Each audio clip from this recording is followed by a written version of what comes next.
አእመረ አለ አንድ ድምፅ ከፎቅ ላይ። አለቃ ክንፉ ናቸው። አእመረ አለ ተቀባዩ ተማሪ ከመሬት። የአምር አእማሪ አእማሪት አእማሪያን አእማሪያት አእምሮ አሉ አለቃ ክንፉ። ተማሪውም ተቀበለ። ከዚህ በኋላ ለምሳሌ ያክል ከየቤቱ ሁለት ግስ ገሰው ዘረፋ ጀመሩ። ከጉባኤ ቃና ጀምረው መወድስ ሲደርሱ እንደ ሁልጊዜው ሞቅ አላቸውና ብድግ ብለው እንደ ፎካሪ ከወዲያ ወዲህ እየተንጎራደዱ ማዕበሉን ያወርዱት ጀመር። መወድሱን ሲጨርሱ እንደገና ተቀበል አሉና ከጉባኤ ቃና አንድ ብለው ጀመሩ። ነገር ግን ተቀባዩ ስለደከመው እሱ ተቀምጦ ሌላው እስኪተካ ጉባኤ ቃናውንና ዘአምላኬውን አለ ተቀባይ አንጎደጎዱት። በስላሴ ላይ ተቀባይ ደረሰና እስከ መወድስ ተቀበለ።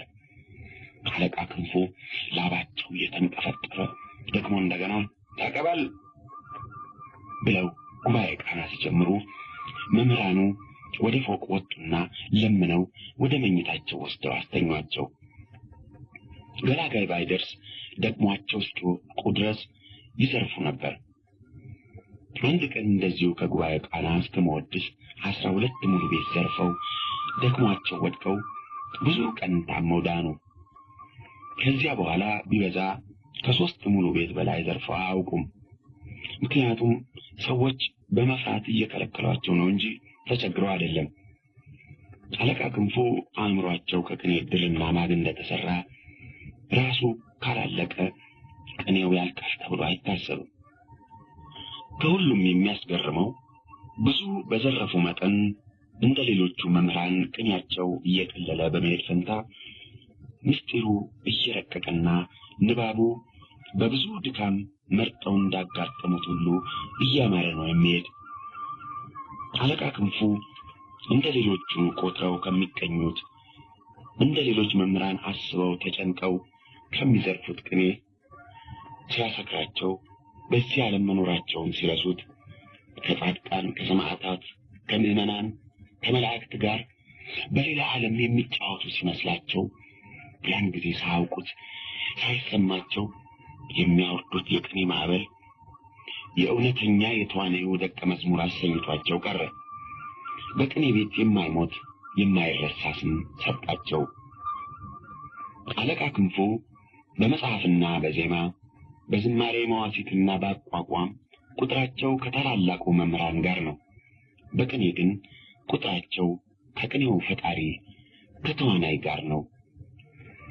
በዛብህ አለቃ ክንፉ የዘረፉትን 2 ሙሉ ቤት ቅኔ በሰማ ጊዜ ገና አንድ ብሎ ጀማሪ መሆኑን ተረድቶ በ3 ወር ውስጥ ለመዝረፍ የሚችል መስሎት የነበረው አለቃ ክንፉ ዘንድ ለመቀኘት ብቻ 6 ወር እንደሚያስፈልገው አምኖ ዋሸራ ቅኔ ቤት ያጠፋውን ጊዜ በከንቱ እንደጠፋ ቆጥሮ እያዘነ ከአስተናጋጆቹ ጋር ወደ ጎጇቸው ተመለሰ። ያስተናገዱት ተማሪዎች ምንም እንኳን ሁሉም ጀማሪዎች ቢሆኑ ያን ዕለት የተዘረፉትን ቅኔዎች በመፍታት እንደሚበልጡት አምኖ ባፈታቱ ወይም በታሪኩ ላይ እንደተለመደው መነጋገር ወይም መከራከር አልፈቀደም። እንደተመለሰ ደክሞኛል ብሎ ተኛ። ነገር ግን አውቆ የተኛ መስሎ ሌሎቹ የተዘረፈላቸውን ቅኔ አንድ ባንድ እያነበቡ ሲፈቱና ታሪኩንም ሲተርኩ ሲሰማ መሸ።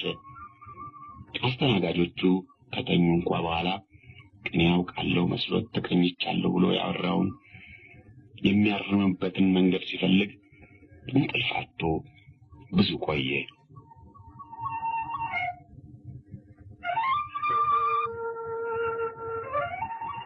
በበነጋው በዛብህ ከአለቃ ክንፉ ጋር ለመገናኘት ቢሞክር ጊዜያቸውን በሙሉ ቅኔ ለሚነግሩትና መጽሐፍ ለሚቀጽሉት ዝማሬ መዋሲትም ለሚያሄዱት መድበው ሰጥተው ስለነበረና እንዲሁም ማታ ዘረፋው የእሳቸው ስለነበረ ሳይመች ቀርቶ በ3ኛው ቀን እንዲገናኝ ተቀጠረ። በቀጠሮው ከመምህራኑ አንዱ እየመራው አለቃ ክንፉ ወዳሉበት ፎቅ ፊትና ኋላ ሆነው በዚያ የተሰራበት ዘመን በተረሳ አሮጌ መሰላል ሲወጡ የጩኸቱ ብዛት እንኳን ፎቅ ላይ ያለ ከአጥሩ ውጭ የተኛ ሰው ከእንቅልፍ ያነቃ ነበር። መሰላሉን ወጥተው አንዲት ትንሽ ጓዳ በር ሲደርሱ መሪው ወደ ኋላ ቀረና በዛብህን ወደ ውስጥ ገፍቶት ተመለሰ። ጓዳዋ ከዳር ዳር የፍየል ቆዳዎች ግጥም ብለው ተነጥፈውባታል። በአንደኛው ማዕዘን አለቃ ክንፉ ወፍራም ነጭ ጋቢ ለብሰው ነጭ ጭራቸውን ይዘው በፊታቸው በአትሮንስ ላይ አንድ ትልቅ መጽሐፍ ዘርግተው ተቀምጠው ይመለከቱ ነበር። በዛብህ ገብቶ ቆሞ አለቃ ክንፉ ሳያዩት መጽሐፋቸውን እየተመለከቱ ግንባራቸውን ቁጥር ፈታ እያደረጉ አንዳንድ ጊዜም ሳቅ ሲሉ አየና እሱም ሳቅ መጣበት። ነገር ግን እንደምንም ሳቁን አግዶ ምን አይነት ጉድ ናቸው እያለ ሲያስብ ብራና በሚገለብጡበት ጊዜ ቀና ቢሉ ለፊታቸው ቆሞ አዩትና ምን ተሻለህ ወንድም አሉት። ለትምህርት የመጣሁ እንግዳ ነኝ፣ ለመገናኘት ዛሬ ቀጥረውሃል ብለውኝ ለዚሁ ነው አሁን የመጣው። እኔ ነገር ረስቼው እኮ አለሁ። ከዚህ መጽሐፍ ጋር እየተጫወትኩ ብዙ አቆምኩ አሉ አለቃ ክንፉ። የለም የኔታ ብዙ አልቆምኩም። ድንቅ ድንቅ ድንቅ ከወዴትስ አመጣህ? አገሬ ማንኩሳ ነው። አሁን ግን የመጣው ከደብረ ወርቅ ነው። ደብረ ወርቅስ ለምን ሄድ? መጽሐፍ ለመቀጠል ቀና ሐሳብ? አዎ ሐዲስና ብሉይ መጽሐፈ መነኮሳት ቀጠልኩ። ማለፊያ ቅኔሳ ወዴት ተገኘ? ዋሸራ ከእቡይ ኑሬ ከአለቃ ኑሬ። አዎ እኛ እቡይ ኑሬ እንለዋለን። ለምን? የራሱን ዋጋ ከፍ የሌሎችን ዝቅ አድርጎ የሚገምት በመሆኑ ገና በተማሪ ቤት ሳለ የወጣለት ስም ነው። አረ ዛሬ እንዲህ ያለ ጠባይ የላቸውም አለ በዛብህ። ችግር ከመከረው በኋላ አይተው ነው እንጂ ነው። እንዴት ያለ ችግር? ድሮ ከሌላ ቀን ቤት ተቀኝተው የወጡት ተማሪዎች ሁሉ ወደሱ ሲሄዱ እንደገና ከጉባኤ ቃና ጀምሮ እያለ ስላስቸገረ መምህራኑ ሁሉ ተባብረን ከሱም የተቀኙት ተማሪዎች ወደኛ ሲመጡ ከጉባኤ ቃና እንዲጀምሩ አድርገን ስለዚህ ወደሱ የሚሄድ ተማሪ ጠፍቶ ብቻውን ቀረ። አየህ የሌሎችን ስም ለማበላሸት ያቦካው ጭቃ ለራሱ ሆነ። አሁን ግን እንደማያዛልቀው አውቆ ተመለሰ። እኛም ማር ነው። ታዲያ እኮ ከሁለታችሁም ወገን ክብራችሁን ለመጠበቅ ባደረጋችሁት ውድድር መካከል የተጎዱት ተማሪዎች ናቸው አለ በዛብህ እየሳቀ። የተለመደ እንጂ ነው ልጄ። ሁለት ኃያላን ነገስታት የግል ክብራቸውን ለመጠበቅ በሚዋጉበት ጊዜ የሚጎዳው ማን ነው? ተከታዮቻችሁ አይደሉም? አዎ ይህም እንጂ እንደሱ ነው። በዛብህ እንደ መሳቅ አለና ዝም አለ። አለቃ ክንፉ ትንሽ ዝም ብለው እንደቆዩ ምንስ ለመማር ትሻለህ አሉ። የቅኔ መምህር ለመሆን ነው የምሻው አለ በዛብህ። መልካም እንግዲያስ በበኩልህ መጽሐፍ እንድታስቀጽል ወንበር ይሰጥሃል። አንተም ተግተህ ቅኔህን ተማር። ለመዝረፍ ብዙ ጊዜ እንደማይወስድብህ አምናለሁ አሉ አለቃ ክንፉ። በዛብህ እጅ ነስቶ ወጣ። ከዚህ በኋላ መጽሐፉን እያስቀጸለ እሱም በበኩሉ ቅኔውን እየተማረ ተቀመጠ። ተማሪዎቹ ማታ ቁራሽ ለምነው ሲመለሱ አዋጥተው ቢያንስ የኮፋዳ ግማሽ ቁራሽ ይሰጡታል። ይህም ንፍሮና ቆሎው ሳይቆጠር ነው። እንዲሁም አንዱ ተማሪ የሰራለት የሰሌን ምንጣፍ፣ አንድ አሞሌ ጨው፣ ሁለተኛው ተማሪ የሰራለት የሰሌን ጥላ አሞሌ ከግማሽ ስለተሸጡ በሁለት አሞሌ ከግማሽ ተልባውን አሸምቶ እንጀራ በተልባው እየተመገበ ልብሱን ተማሪዎቹ እያጠቡለት እግሩንም በየተራ ተማሪዎቹ እያጠቡት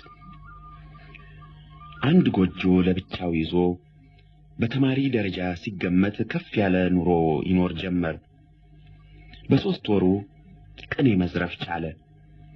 ነገር ግን በመጀመሪያ እንዳሰበው ቅኔ መዝረፍ እንደቻለ ወደ አዲስ አበባ በመሄድ ፈንታ ዲማ እንደገና 1 ዓመት ጨምሮ ቅኔውን ለማበርታት አሰበ። በመካከሉም ተክለ አልፋ ደረሰ። ተክለ አልፋ በታኅሳስ 8 ቀን የሚውል የዲማ ዓመት በዓል ነው። ክብረ በዓሉን ለማየት ከቅርብና ከሩቅ የሚመጣው ሕዝብ ቁጥሩ ይህን ያክል ነው አይባልም። የዋዜማው ዕለት ጠዋት አለቃ ክንፉ አስጠርተው ዛሬ ማታ ዋዜማ፣ ነገ ዕጣነ ሞገር የምትቀኝ አንተ ነህና እንድታስብበት አሉት። ብዙ ጊዜ እዚህ የቆዩ መምህራን እያሉ ይህን ክብር ትናንት መጥቼ ለእኔ ሲሰጡኝ እንዳይቀየሙ ቀደም ብለው ከመጡት ለአንዱ ቢሰጡ ይሻላል የኔታ አለ በዛብህ። ተባረክ ልጄ፣ ባለ ትሕትና ነህ። ነገር ግን እዚህ ያሉት ሁሉ አንዱ ካንዱ በኋላ የመጡ ናቸው እንጂ ሁሉም አንድ ቀን አልመጡም። ስለዚህ ለአንዱ ብሰጠው ሌሎቹ መቀየማቸው አይቀርም አሉ አለቃ ክንፉ እየሳቁ። ሁሉንም የማያስቀይም መድኃኒት አለ አለ በዛብህ። ምን? እርስዎ ቢቀኙ መልካም መድኃኒት እንጂ አገኘህ ማለፊያ መድኃኒት። እንግዲህ እኔ ከተቀኘው አንተ ትመራለህ። እሺ ኔታ አለ በዛብህ። ማታ አለቃ ክንፉ እንደ ልማዳቸው ዋዜማውን ዘርፈው ሲቀኙ በዛብህም ሲመራ ከቅኔው ይልቅ በበዛብህ ድምፅ ማማር ሰው ሁሉ ተገረመ። ካህን በካህን አፍ ተመስግኖ የማያውቀውን ያን ዕለት ካህናቱ ሳይቀሩ በዛብህን አመሰገኑት። አገልግሎቱ ተፈጽሞ እንደተለመደው ከውጭ የመጡት ካህናትና በዲማም የሚኖሩ የሰው ሀገር ተማሪዎች በየቤቱ ሲመሩ በዛብህና ሌሎች 6 ካህናት ተማሪዎችም ፊታውራሪ መሸሻ ከሚባሉ ትልቅ መኮንን ቤት ተመሩ። በፊታውራሪ መሸሻ ቤት የተጠራው ዘመድና ዓመት በዓል የሰበሰበው እንግዳ በሰፊ አዳራሽ ግጥም ብሎ ሞልቶ መብል መጠጡ በታላቅ ልግስና ሲሰጥ አመሸ። ከግብር በኋላ እንደገና መጠጥ እየተጠጣ ጎበዛዝት በአንድ በኩል ዘፈን ጀመሩ።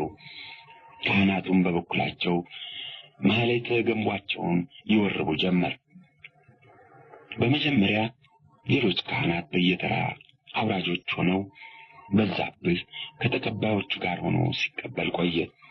በኋላ እሱ ማውረድ ሲጀምር በአዳራሽ ውስጥ የነበረው ጫጫታ ትንሽ በትንሽ ጸጥ እያለ ሄደ። ይዘፍኑ የነበሩትም ጎበዛዝት ዝም አሉና ሁሉም የካህናቱን ወረብ ይሰሙ ጀመር። ከድምፁ ግጥሙ፣ ከግጥሙ ድምፁ እንዴት እግዚአብሔር አሟልቶ የሰጠው ነው እባካችሁ አሉ ወይዘሮ ጥሩ አይነት የቤቱ እመቤት። አንዱን ግጥም ጨርሶ ተቀባዮቹ በሚቀበሉበት ጊዜ አዳራሹን የመላው ሰው ሁሉ በሙሉ ያጨበጭብ ነበር።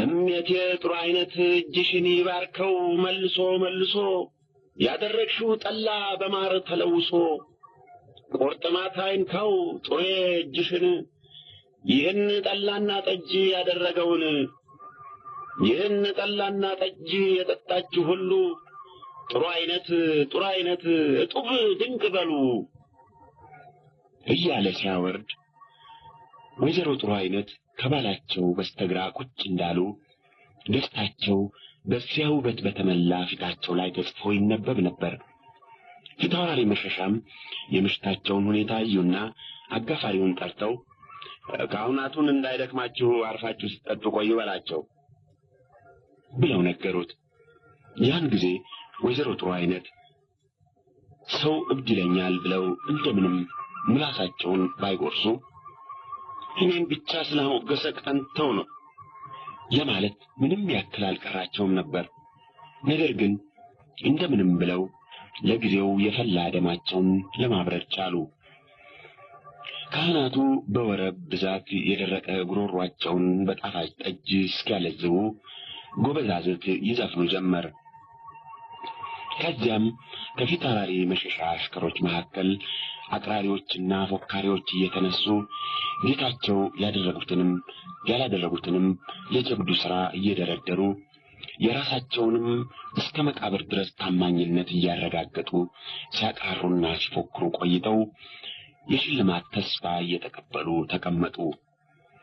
ከዚህ በኋላ ካህናቱ እንደገና ማህሌተ ገንቧቸውን ይወርቡ ጀመር። በመጀመሪያ 2 ተማሮች በተራ እንዳወረዱ በዛብህ ተቀበለና በመጫ በዳሞት በነማይ ስንሻ ዲማ ላይ ተገኘ ለድሆች መሸሻ ለራበው ለጠማው ለተቸገረው መሸሻ አንተን ሰጠው እግዚአብሔር ቸር ነው ብሎ ገና ግጥሙን የሚቀጥል መሆኑ ወይም እዚያ ላይ ማቆሙ ሳይታወቅ ፊታውራሪ መሸሻ ደስታው አላስችላቸው ብሎ ራሳቸው ብድግ ብለው ግምጃ ቤታቸውን ጠርተው ንሳ ይሄን ደማም ተማሪ ሙሉ ልብስ ሸልመህ አምጣልኝ አሉ። ወዲያው በዛብህ መርዱፋ ሱሪ ባለዛፍ እጀ ጠባብና ቀጭን ጥበብ ኩታ ለብሶ መጣና የጌቶችንና የእመይተን ጉልበት ስሞ ወደ ቦታው ሲመለስ በዚያ ከነበሩት ብዙዎቹ ይገባሃል ለቀሚስና ለካባ ለጥንግ ድርብ ያብቃ እያሉ መረቁ። ጓደኞቹ ብቻ ጠሉት። ከዚያ በኋላ አፋቸውን እንኳን ለወረብ ለመጠጥም መክፈት አቃታቸው። ወዲያውም ጊዜ አልፎ ስለነበረ ጌቶችና እመይቴ ተነስተው ወደ እልፍኛቸው ገቡ። በዛብህ በበዓሉ ሳምንት ለፊታውራሪ መሸሻ እጅግ ባለሟል ሆኖ ሳይለይ ሰነበተ። ከበዓሉ ውጪ ወደ ተማሪ ቤቱ ለመመለስ ሲሰናበት ግርግር ሆነና ለብቻ ተገናኝተን አላነጋገርኩም። ሀገር ወዴት ነው አሉት ፊታውራሪ። ሀገሬ ማንኩሳ ነው ጌታዬ አለ በዛብህ። እዚህ አያሌ ለመቆየት ታስባለህ? እኔ 1 ዓመት ለመቆየት አስባለሁ ነው። ነገር ግን ፈጻሚው እግዚአብሔር ነው። እዚህ በመትቆይበት ጊዜ ቤታችን ቤትህ ነው፣ አትለየን። እንዳትሰቀቅ እንኳን ላንተ ላንዱ ለብዙ እንሆናለን አሉ ፊታውራሪ መሸሻ ረጅም ጢማቸውን በግራ እጃቸው ወደ ታች እየላጉ። በዛብህ እጅ ነስቶ ስለ ሽልማቱና ስለ መስተንግዶም አመስግኖ ወደ ተማሪ ቤቱ ሄደ። ከዚያ ጊዜ ጀምሮ ለፊታውራሪ መሸሻና ለወይዘሮ ጥሩ አይነት ለቤተሰቡም በሙሉ ቤተኛ ሆነ። ለምሳ ባይሆን ለራት፣ ለራት ባይሆን ለምሳ ከፊታውራሪ መሸሻ ቤት አይጠፋም።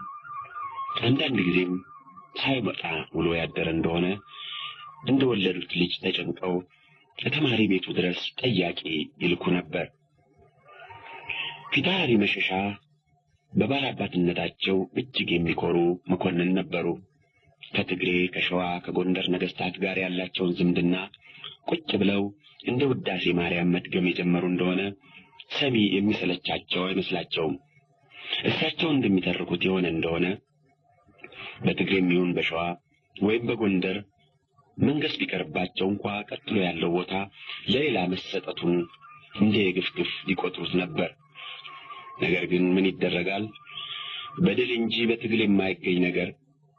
እኔ መሸሻ፣ እኔ ደፋር ጌታ በዘር ይሁን በሙያ እንኳን የሚበልጠኝ የሚተካከለኝ እንደሌለ ማንም ያውቃል።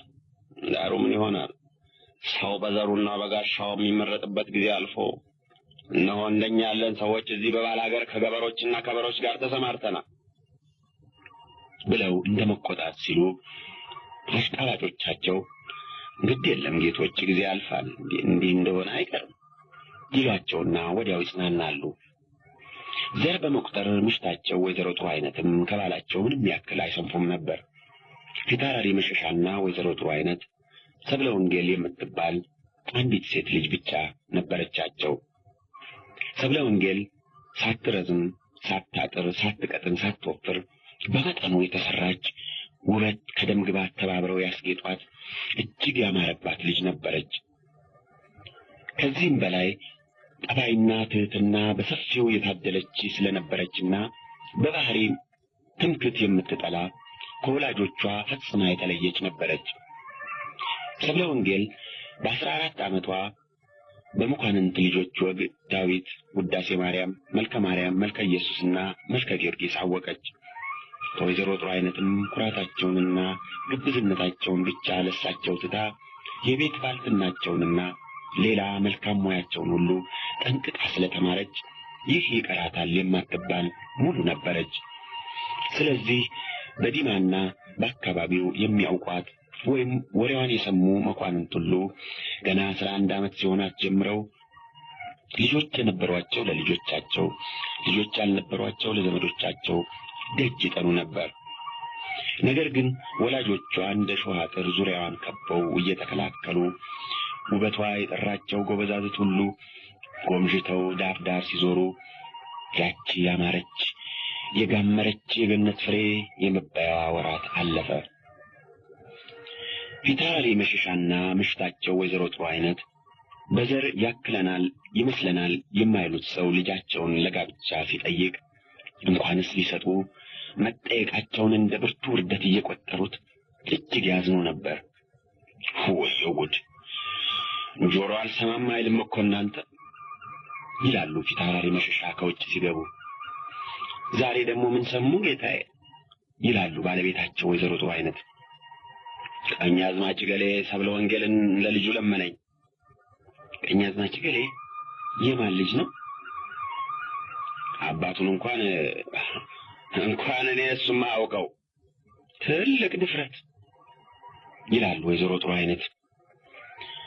ግራዝማች ገሌ ልጅህን ስጠኝ አለኝ እኮ ጥሩ። የማን ልጅ ነው ጌታዬ? አባቱ ሰው አይደለም ገበሬ ነው። ይህን ሳልሰማ በሞትኩ። ፊታውራሪ ገሌ ልጅን ለልጁ ለመነኝ። የማን ልጅ ነው? አባቱ መጫኛ ነካሽ ነጋዴ ነበር። ምን ነው ከምታሰድበን ባልተወለደች። ባላምበራስ ገሌ ልጅህን ስጠኝ ብሎ አማላጅ ላከብኝ እኮ። ወይ ጊዜ! የማን ልጅ ነው? አባቱ ብዙ ላም የነበረው ባላገር ነበር። እሱ ሲሞት ላሙን ሁሉ አውርሶት ሞተ። አሁን አጓቱን በፉጋ እየጠጣ ሆዱ ሲነፋ ጊዜ ከሰው እኩል የሆነ መስሎት ይኸዋ የእኛን ልጅ ለምን ጀመር? ይበለን፣ ኧረ ይበለን። ሲያንሰን ነው። ለቀን ሰው ወዳለበት እንዳንሄድ እንደታሰርን ሁሉ ይህን ሀገር መልቀቅ አቅቶን የባላገር መጫወቻ ሆን ይላሉ ወይዘሮ ጥሩ አይነት እንባ እየተናነቃቸው። አይ አንቺ ነገር ሰው ወዳለበት የምትይ ዛሬ ሰው ምርት አልቆ ግርዱ በቀረበት ዘመን ምን ሰው አለ? የትም ብትሄጂ ቢበዛ አባት እንጂ አያት ያለው ሰው ይገኝ መሰለሽ? እንዴትማ እንደምታውቂው አንዱ እህሉን፣ አንዱ ጥጡን፣ አንዱ ቅቤውን፣ አንዱ ቆዳውን ሸጦ ጉቦ እየሰጠ ባላምበራስ፣ ግራዝማች፣ ቀኛዝማች፣ ፊታውራሪ ይባልና ልጁ የባላምበራስ ገሌ፣ ግራዝማች ገሌ፣ የቀኛዝማች ገሌ፣ ፊታውራሪ ገሌ ልጅ ይባላል። ይህ ሰው ቅዮሽ የጨዋታ ቀኛዝማች ግራዝማች። እዚህ እኮ እኛ ግቢ የነሰጠኝና የናረሩ ልጆች ፊታውራሪ፣ ቀኛዝማች፣ ግራዝማች እየተባባልን እንጫወት እንደሚሉት ያለ ነው ይላሉ ፊታውራሪ። ፊታውራሪ መሸሻና ወይዘሮ ጥሩ አይነት እንደዚህ እየተወያዩ እውነትሽ ሲባባሉ ልጃቸው ሰብለ ወንጌል ሳታገባ 24 ዓመት አለፋት። 16 ዓመት እስኪሆናት ድረስ ጠያቂዋ አባት እናቷን እረፍት ከልክሏቸው ነበር። ከዚያ በኋላ ግን ትንሽ በትንሽ እየተረሳች ሄደች። አንዳንድ ጥያቄዎች እንኳን አልፎ አልፎ ቢመጡ አንዳንድ ጊዜ እንደሚደረገው ቆሞ ቀር ከሚባሉት ተቆጥራ በፈትነት እንጂ በልጃገረድነት ስርዓት ለማግባት የሚጠይቅ ጠፋ። ሰብለ ወንጌል ባል ሳታገባ ጊዜዋ በማለፉ የመንደሩ ሰው ሽሙጥና ሐሜት በሄደችበት ሁሉ አንገቷን ቀና አድርጋ ሰው ለማየት ያሰቅቃት ነበር። አንድ ቀን ከእናቷ ጋር የቤተ ክርስቲያን ቆማ ስታስቀድስ እባክሽ ይህን የጌቶች ልጅ እናቷን እኮ አከለች አለች ደብሪቱ የምትባለዋ ከመንደሩ አሽሟጧጮች አንዷ። ምን እናቷን አከለች ያለሽ? ከእናቷ በለጠች በይ እንጂ ዳሌዋንና ደረቷን አታይም? 10 የወለደች መስላ አቤት አለች ጓደኛዋ ስንዱ። እኒህ አባቷ ምን ሊያደርጓት ነው አስረው የሚያወፍሯት? አርደው ይበሏት ይመስል ወዲያ ላይ ባልሰጧትም እንዴ? አሁንማ ለማንስቷት ጠያቂ ሲጠፋ የጠየቋቸውን ሁሉ አታክሉንም አትመስሉንም እያሉ ሲያባርሩ ኖሮ አሁን ጠያቂ አጡ። ሐረፊት ሐዋርያ ሰገ ጠይቀዋል አሉ አለች ደብሪቱ የሽሙጥ ሳቅ እየሳቀች። የትኛው አሰጌ? እኚህ ብቻ ነው ፊት ሐዋርያ ሰገ። ምን ልጅ አላቸው? ለራሳቸው ነው እንጂ ምን ልጅ አላቸው? ለራሳቸው ዲማ አባቴ የልጅ ልጃቸው አትሆንም? እንዲያውም ይግረምሽ በልጃገረድ ስም አላገባም ብለው ሳይፋረሱ አይቀርም ይባላል። ኧረ ባትፋረሱት ምን በወጣት አንዲት ፍሬ ልጅ ሞት የረሳቸው አሮጌ ሰብሳቢ መሆኗ አባቷ ቤት ብትቀመጥ ምን ይጎድልባታል? የምትኖርበት ሳያስመኝ ስቃይ ነው አሉ። ይሁን እንጂ መቃብር ይመስል የሞተ ሽማግሌ ከመሸከም ያው የምትኖርበቱ ስቃይ ይሻላል። ኧረ እባክሽ የጌታ ልጅ ናት፣ ምን ስቃይ ይኖርባታል? ስቃዩስ ይህ ነው አይባልም አሉ። ያቺ የዓመቴ ልጅ የኔ ልጅ የቱኔ ጓደኛ ናት። የቤታችን በመጣች ቁጥር ስትነግረን ይገርማል። እኔማ የእሷን ታሪክ ስሰማ ደሃ አድርጎ የፈጠረኝን አምላክ አመሰግናለሁ። እንዴትማ ይኸውልሽ ከአሽከሮቹ እንኳ ከሴቶች በቀር ወንዶች እሷ በምትኖርበት ቤት አቅራቢያ የታዩ እንደሆነ እነሱም እሷም ወዮላቸው።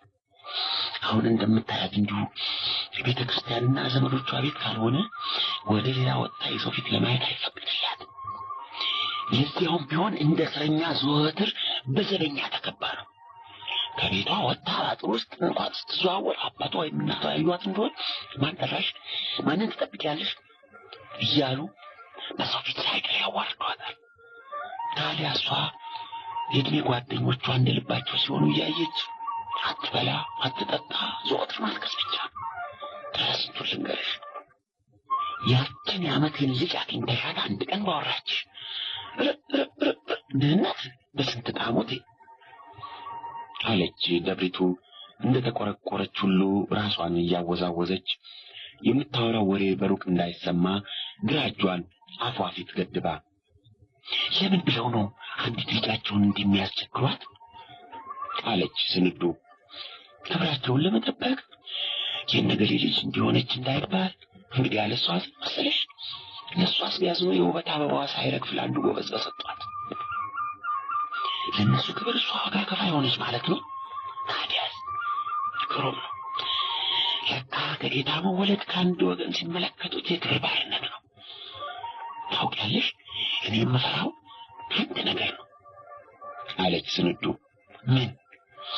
በፊታውራሪ ፍላቴ የደረሰ በጌቶች እንዳይደርስባቸው። ማናቸው ፊታውራሪ ፍላቴ? ፊታውራሪ ፍላቴማ የደብረ ወርቅ አንድ ታላቅ መኳንንት ናቸው። የመጀመሪያ ባይራ ግርቼ 2 ዓመት ደብረ ወርቅ በተቀመጥኩበት ጊዜ ቤታችን ግቢያቸው አጠገብ ስለነበር አልፎ አልፎ ከተማዋ የሚሰማው ጠዋት ማታ የሚላስ የሚቀመሰውን እናውቅ ነበር። ስራዬ ቤት ያለበት ቤት እንዴት እንደሆነ ታውቅ የለም?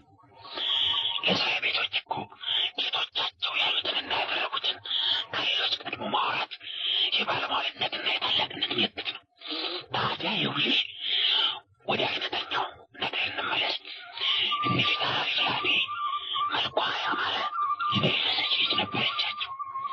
እንዲህ እንደ ጌቶች ያችን ልጅ እልፍኝ ዘግተው ማንን አየሽ ማንን ያነጋግርሽ እያሉ ሲያስጨንቋትና ሲያስለቅሷት በመጨረሻ ከአገልጋያቸው አርግዛ ስለተገኘች እሱም ገርፈው አስረው እሷን በስውር ሜጫ ዘመዶች አሏቸው ወደዚያ ሰደዷት። ነገር ግን ክፉ ስራ ሰርቶ ከመሸሸግ አለመስራቱ ይቀላል እንደሚባለው ታያት ነገሩ ወዲያው ተገለጸና የደብረ ወርቅ ሕዝብ አራት ሙሉ ዘፈነበት። ወይ ውርደት! አባትናቷ እንዴት ያፍሩ እባክሽ! እኔ በልጅቷ አልፈርድም።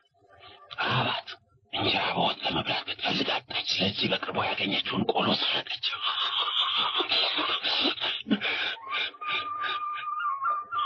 ብላ ደብሪቱ ስትስቅ ሰብለ ወንጌል ዞር ብላ ሁለቱን አሽሟጣጭ ሴቶች አይታ ተመለሰች። ደብሪቱና ስንዱ ደንግጠው ትንሽ ዝም ብለው እንደቆዩ ሰምተን ይሆን እባክሽ አለች ስንዱ። እንጃ ካስተያየቷ ሳትሰማን የቀረች አይመስለኝም አለች ደብሪቱ። እውነትም ሰብለ ወንጌል ምንም እንኳ ቅዳሴውን ለማዳመጥ ብትሞክር ጆሮዎቿ አሸንፈው ስንዱና ደብሪቱ የሚያወሩትን ያዳምጡ ስለነበረ ሁለቱ ሴቶች ከተናገሩት አንድ ቃል እንኳ አላመለጣትም። ነገር ግን የሚያሳፍር ነገርም እንደሌላው ነገር ሁሉ ከተደጋገመና ከተለመደ በኋላ ማሳፈሩ ስለሚቀር ይህን የመሰለ ሽሙጥ በሰማች ቁጥር እንደ መጀመሪያው ጊዜ በማፈርና በሐሜተኞች ላይ ቂም በመያዝ ፈንታ የምታማረረው ወላጆቿንና እድሏን ነበር።